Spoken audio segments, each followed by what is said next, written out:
¿Qué tal, amigos? Aquí estamos un día más con todos ustedes. Bienvenidos al Espacio en Portada.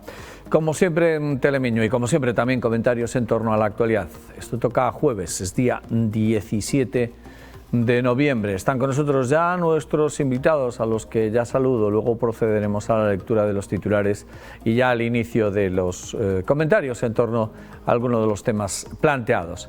Está aquí a mi lado pues Manuel Herminio Iglesias. ¿Qué tal, Manolo? Muy buenas. Hola. Saludo también a José Antonio Fraiz. Hola, José. Muy buenas. Encantado, y encantado de saludar también a Manolo Doval. ¿Cómo estás, Manolo? Muy bien, un placer estar aquí de nuevo. La lectura de los titulares nos lleva a poner el foco en primer lugar en una polémica que se está sustanciando en toda España por la aplicación de una ley conocida popularmente como la del solo sí es sí, y que, como ven ustedes en el principal de los asuntos que destaca hoy el periódico en su primera, saca de la cárcel a un agresor sexual en Shinzo. El hombre intentó violar a una joven de Hawái, pero le beneficia la legislación que impulsó el gobierno. Podemos tacha de machistas a algunos jueces y el Consejo General del Poder Judicial expresa su repulsa por el ataque. Exultantes de alegría se mostraban ayer el entrenador y los jugadores del Arenteiro, y no era para menos. Es la foto del día que vamos a ver ahora, porque se celebraba el sorteo y le tocó al Arenteiro el equipo de José Antonio Fraiz.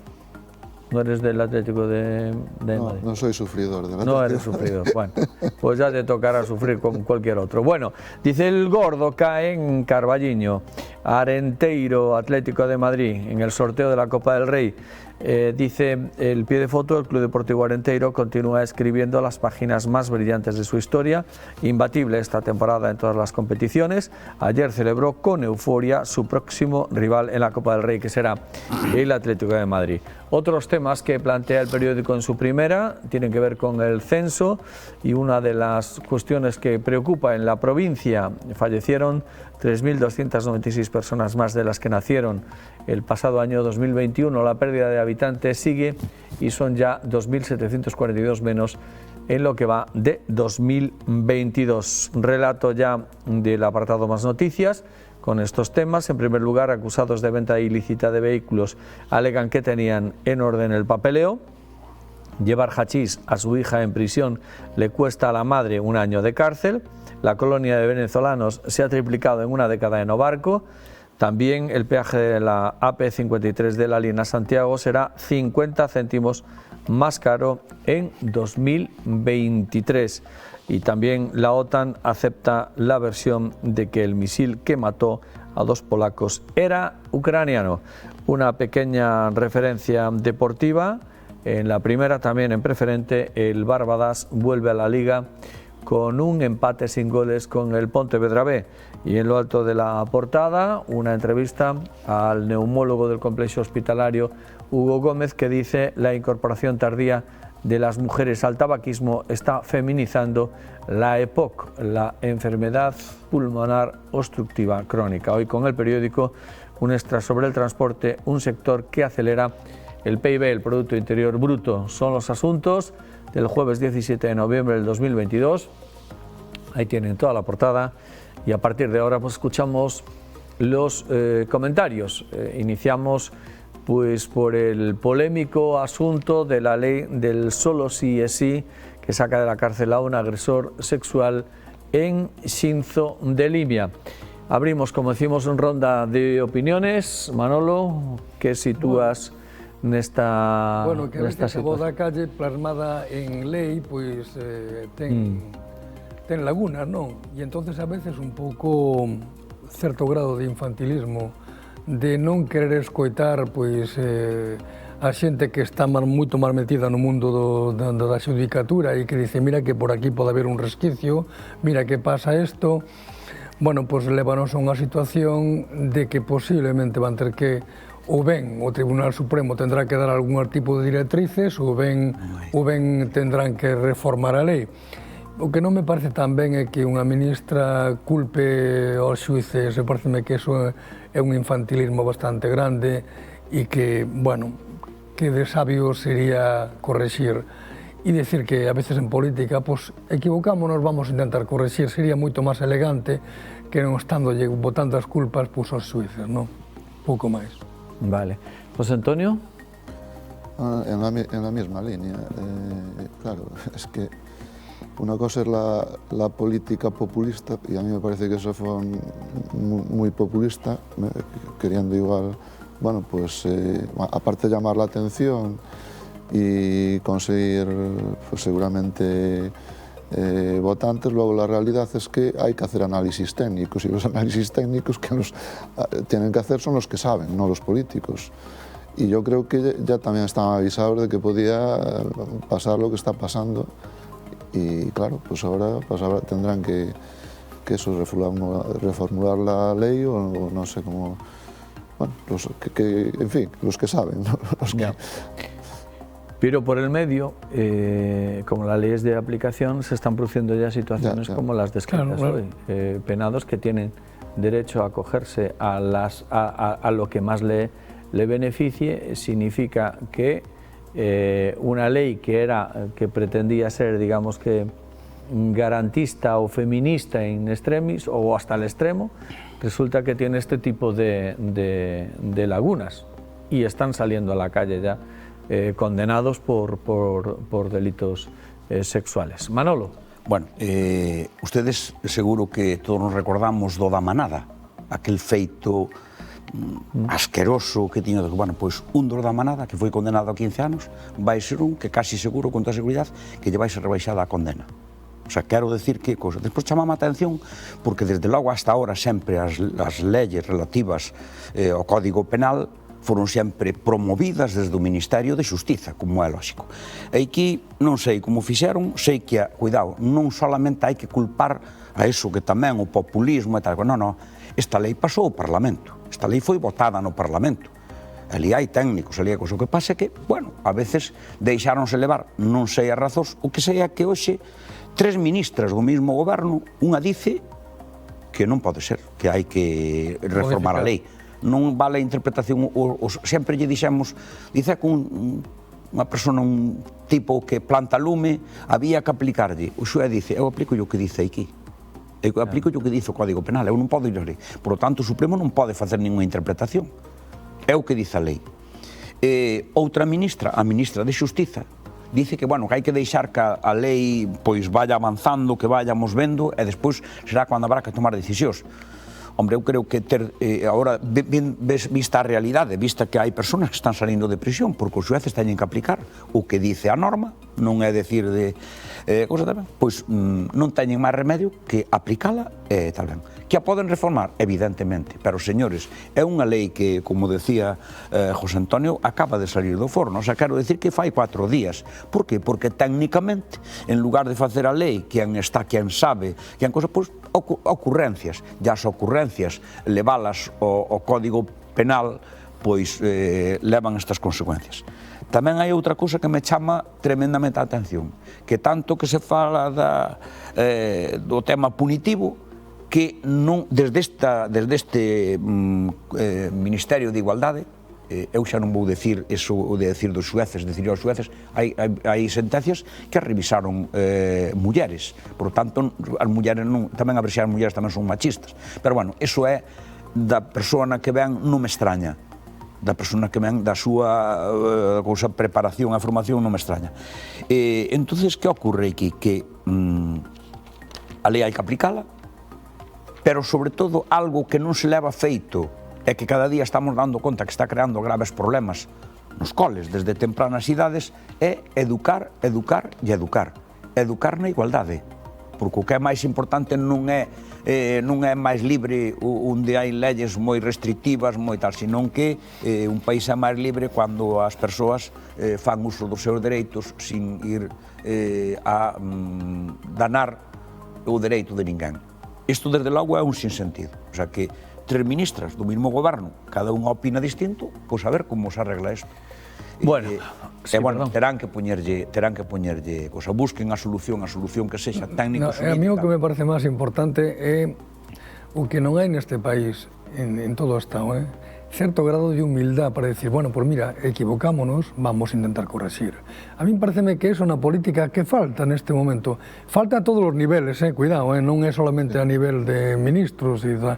Falta esa parte humana que ten que ter a parte política de decir, bueno, pues mira, creo que nos equivocamos, vamos a revisar e corregir.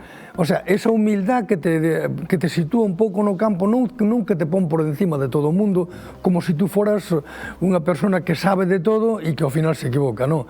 Esa humildad, a min, pareceme que na política sería moi interesante que houbera para que, polo menos, se reconozcan a veces os errores. Totalmente de acordo, pero isto é unha lei que pasou o Parlamento. Isto tiene que ver cando pasou que houve que se la votada, é unha cosa que vai ali, é un texto. Había dictámenes previos advirtiendo. Advirtiendo, pero non lle fixeron caso. O sea que entonces, para que nos votaron ali, pues mira... Hubo dictámenes e hubo... Bueno, e algunhas veces xa non nos piden. Hubo alegacións, en este caso, por parte de Esquerra Republicana, dicindo que podía pasar isto. E, sin embargo, non se tomaron en consideración, é verdad. Bueno, perdón, non sei se a desconcluir. No. Más para adelante. Planteamos otro asunto, en este caso recurrente. No es la primera vez que hablamos del censo, no es la primera vez que hablamos del invierno demográfico que padece o que sufrimos aquí en la provincia de Ourense. Empezamos la ronda por José Antonio, al que pido opinión sobre los últimos datos ofrecidos ayer por el Instituto Nacional de Estadística, en el que hablan de que el crecimiento vegetativo de Ourense es deficitario, que seguimos teniendo más defunciones que nacimientos y que seguimos teniendo una brecha demográfica que parece cada vez más difícil de cerrar. ¿Qué opinión te merecen? ¿Qué reflexión haces? ¿Qué análisis? Y no sé si alguna vez esto se podría subvertir o estamos condenados ya a que el goteo sea constante durante los próximos años o incluso quinquenios o decenios. Bueno, eso sí ya desde hace 13 años. Es decir, que no es un dato, digamos, de ahora, ¿no? Llevamos ahí varios años y, bueno, contra eso sí se tendrían que haber también tomado medidas, porque, bueno, está claro que eso perjudica a la propia provincia, ¿no? En fin, y hay que buscar, pues, fórmulas, ¿no? que permitan a las familias también, pues, oye, pues es que, claro, el índice de natalidad está muy por debajo también del recomendable, ¿no? Y si no hay, pues eso, un cambio de tendencia, que es complicado hacerlo de un día para otro, hay que buscar ahí medidas y si no, claro, tendrán que solucionarnos la gente de fuera, ¿no? Los emigrantes. Bueno, Manuel Herminio. Bueno, cada sociedade ten os seus problemas e cada momento digamos, que esas súas necesidades, non? Nos vimos dunha sociedade que nos anos 70, 80 do século pasado, pois as familias eran un modelo de 4 ou 5 personas como mínimo en cada familia, non? Pasamos a este momento no que o modelo de familia cambiou radicalmente. Incluso familias monoparentales, incluso familias que a veces xa con dous xa case se considera familia numerosa, non? Entonces, que sucede? Que neste momento a situación, naqueles momentos había menos condicionantes a hora de ter familia e parece que todo o mundo estaba disposto, bueno, pois aquilo era como era, non? Ahora parecese que tamén para ter familia e arriesgarse, bueno, pois hai unha serie de condicionantes económicos que están un pouco coartando a vida da xuventude, non? Pero tamén hai un apartado tamén de certo grado non de comodidade, pero de decir, bueno, mira, son máis feliz estando así, que tendo compromisos que van a adquirir, vou adquirir compromisos que duran, porque ser pai é un oficio, por así decirlo, non? Ou nai, que dura toda a vida. Incluso cando os teus fillos están xa casados, teñen familia, sempre preguntas por eles, sempre estás pendiente. O sea, non sei, confluyen moitas cousas, pero evidentemente hai unha parte económica que é importantísima e de desempleo, que tamén, e de aluguer de viviendas, que condicionan muchísimo que a xente se vai independizando. Nos anos 70 nós, supoño que Manuel tamén, estábamos deseando ter a nosa vida e marcharnos da casa. Prácticamente era así. Hoxe, o estar no domicilio paterno ou materno significa estar hasta os 30 e pico ou máis, ou senón ter que compartir un piso con outros amigos, unha habitación, etc. etc. É unha situación moi complexa que debía, sobre todo en estas, no que é Ourense, pero que tamén se pode extrapolar a todo o Estado español, todo o que é o rural está nunha situación moi parecida en todos os sitios, que de alguna maneira tiña que revertirse en política e buscar para que non se vaya desertizando, digamos, que este espacio xeográfico tan importante que está morrendo, sobre todo en Galicia, ¿no? Vamos a seguir hablando de este asunto. Permítanos que hagamos ahora un pequeño alto para la publicidad. Volvemos de inmediato en la segunda parte. Hasta ahora.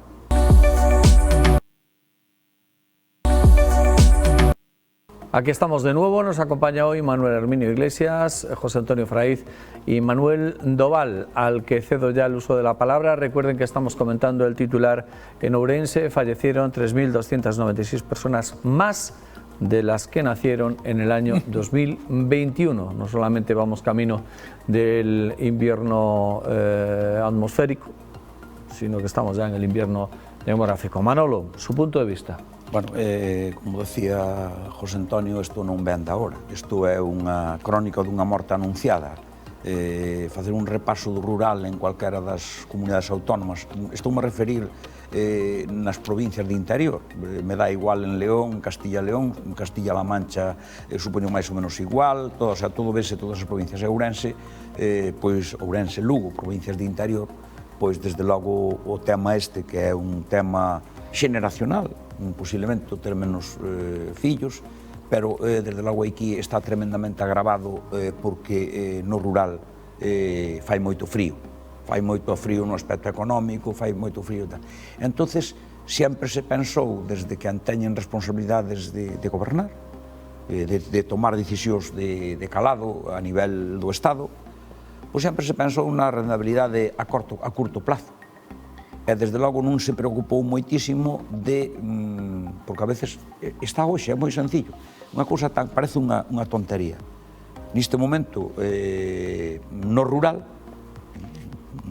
o meu concello é un concello eminentemente rural, aínda as novas tecnoloxías, aínda cualquier neno, cualquiera nena, aínda que teña que facer traballos, que teña que este estudando, pois ten tremendas dificultades porque aínda non chegou a fibra óptica a todo o territorio.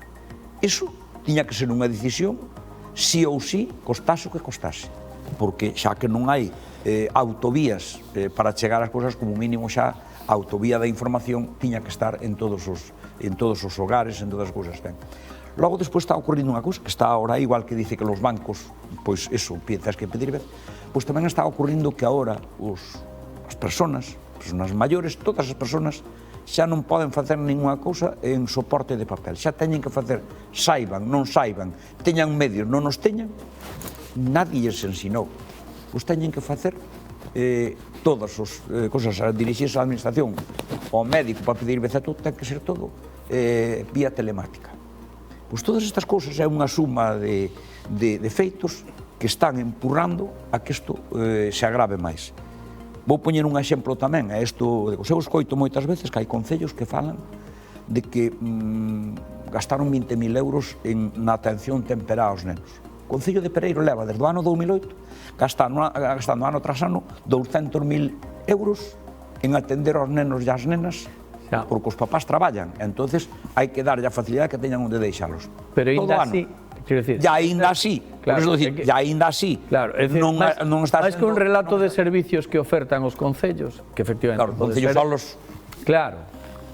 De fondos municipais, porque a mí se me dixeran, bueno, que eu ten xa sabe, no, pero pues dá hasta 200.000 con todo ese esforzo que fai o Concello de Pereiro, como supoño o resto de concellos, aínda así, o feito é que a perda da poboación... A perda da poboación sigue sendo. Sigue sendo. Pero porque as condicións de vida no rural tamén nas cidades, é o que Claro, decía, no, tamén pero nas cidades. é dicir, é o conxunto. Pero está máis agravado no rural que nas cidades, está máis agravado no interior que na costa.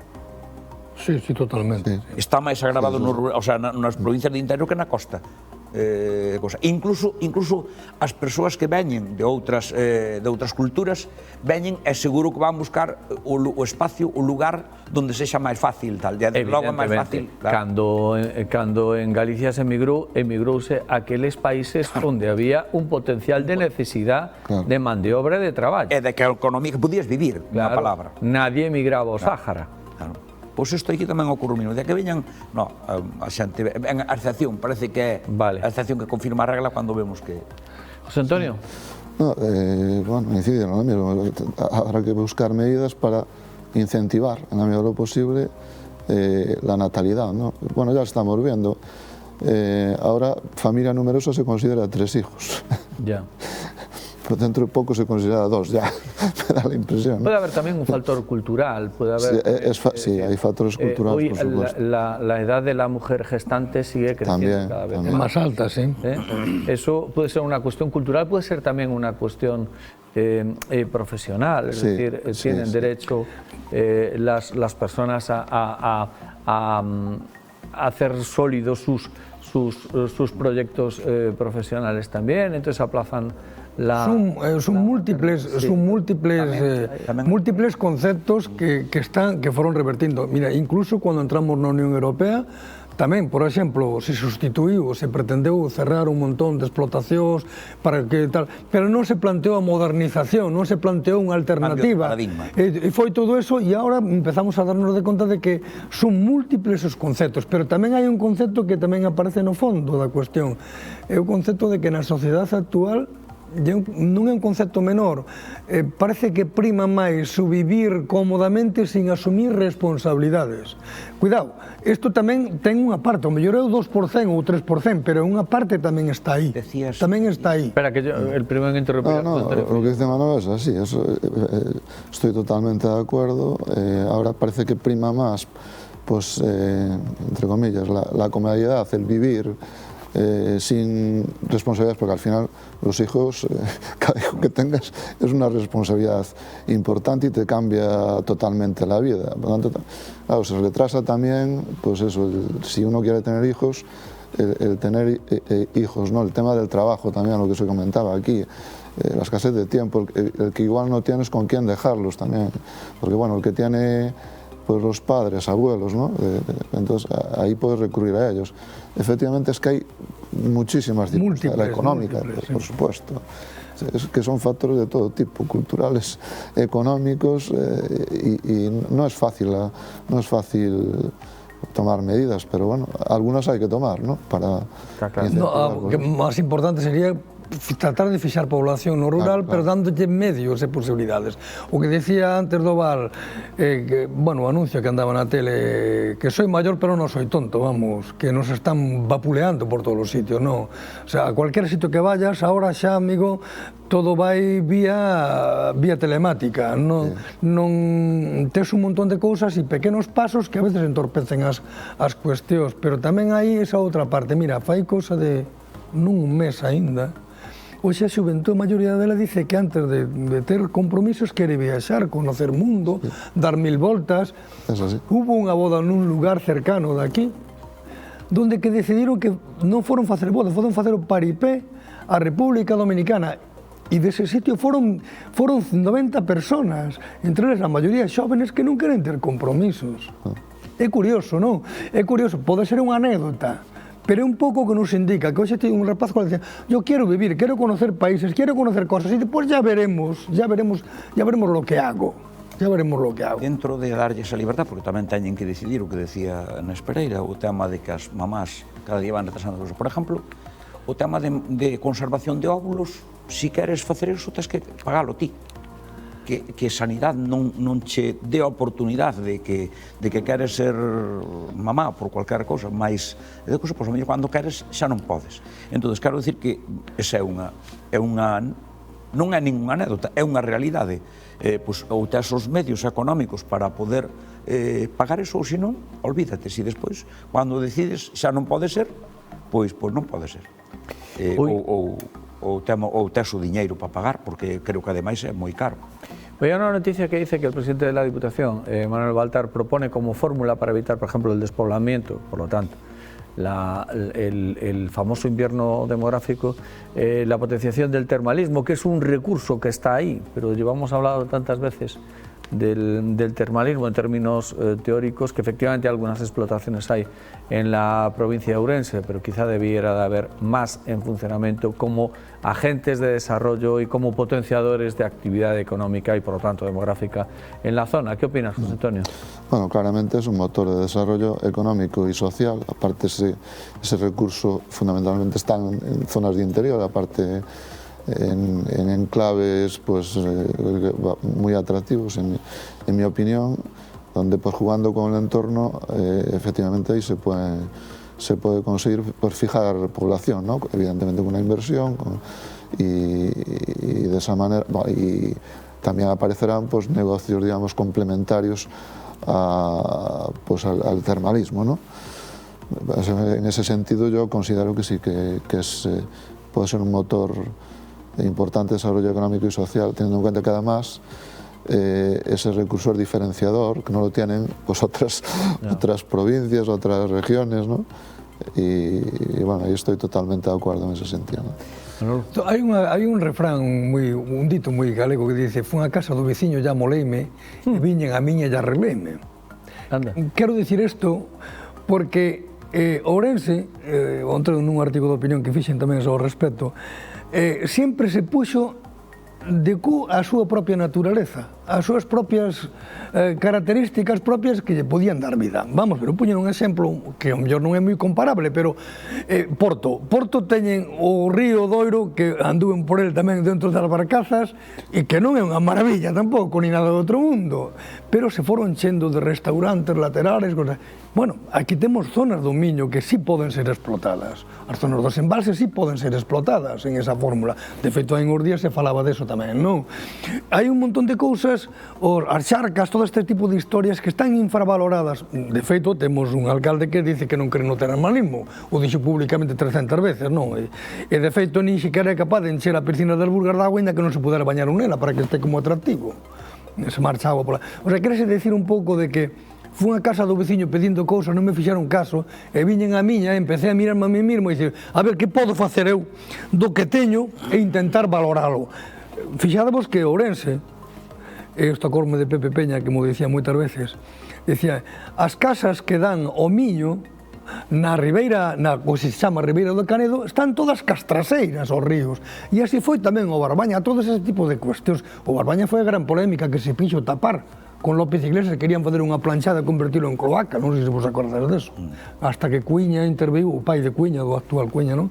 E fixaron eses pequenos paseos, non? Quer decir, que moitas cousas temos que deixar de lallarnos e empezar a mirar a nós mesmos e a ver que se pode facer co que temos. O sea, valorizar o que temos. Que estamos al límite del tiempo. Bueno, os fondos europeos, que tantos cosas, que van precisamente, se nos damos conta, volvemos outra vez, a donde van? A Valencia, unha gran inversión ali. Sin embargo, sin ser cantidades astronómicas, como nun medio do que estábamos falando, como podían cambiar a dinámica.